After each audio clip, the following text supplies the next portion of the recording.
another thing I thought it was just kind of interesting is how we kind of met is Yeah.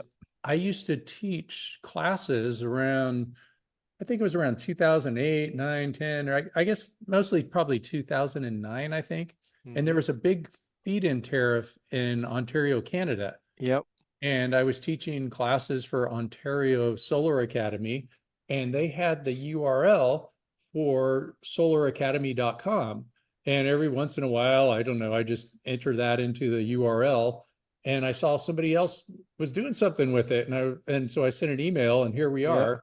And then Yep. we ended up having a lot of people that we knew in common. And Hmm. so somehow we were on a call, was it like last week? Um, To 2 weeks ago something like with that. Nico Johnson, who's now going to end up being on my podcast. And Nico is has his own Suncast podcast that a lot of people have heard of, and he does a whole bunch of podcasting. He's like a full-time podcaster, I guess.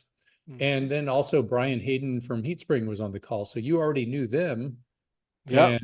and so Yep. we just ended up hanging out on the Zoom Yep. and hooking some things up. And so here we are, and I thought that's pretty cool. And you got the solaracademy.com Yep. from the guy that ran the Ontario Yeah, Solar Solar Academy, Academy. which That's was right. sort of like a gold rush